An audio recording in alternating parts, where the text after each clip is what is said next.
mentoring. I mean, I'll talk about that all day long. I started a mentor program back at the Detroit Police Department called Cops Caring for Youth, C2Y. And what you had was officers who were volunteering their time off duty. Many of these young people were challenged, and they had parents who were incarcerated. So you had young people who were able to see police officers in a different light, but also police officers who were able to see these challenged young people in a different light as well. And I believe that it's important for us, in order for us to turn this around, there's going to have to be a certain level, a high level of service, sacrifice, and commitment that takes place not just within our elected officials, but also within the citizens of this city and those who love the city as well. I am going to do my all, since we're in the church, my all, my darnest, to ensure that I provide as much leadership as I can, as strong leadership as I can, and as inspirational leadership to not just the young people, but for every citizen of this city. Thank you.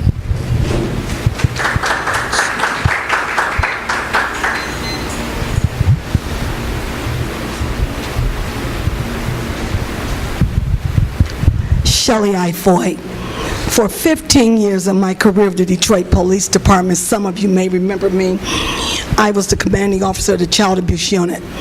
I was on call 24 hours a day for 15 years. I never missed a call when a family was in crisis, a child was in crisis. I've picked up abandoned newborns in the alley on New Year's Eve. I never went out on New Year's Eve. That might be why I don't have a husband today. I gave everything to that unit because I cared about the people that I served.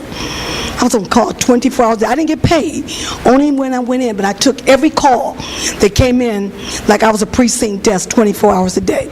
My best friend is sitting in the audience. When we retired, she moved to Canton. I hate to call you out. She moved to Canton. She called me up. She said, "Girl, I found you a condo right next door to me." I said, "You didn't find me a condo." And you know the reason why I didn't want to move? I believe that children in the neighborhood need to see professionals in their neighborhood. They need to say, "That's Miss Foy. She used to be a cop. She's a teacher now. That's Mr. So-and-so. He works for the city." We need to be role models to the young people in this neighborhood. And that's why I stay in the city. I was born and raised here. All my family is here.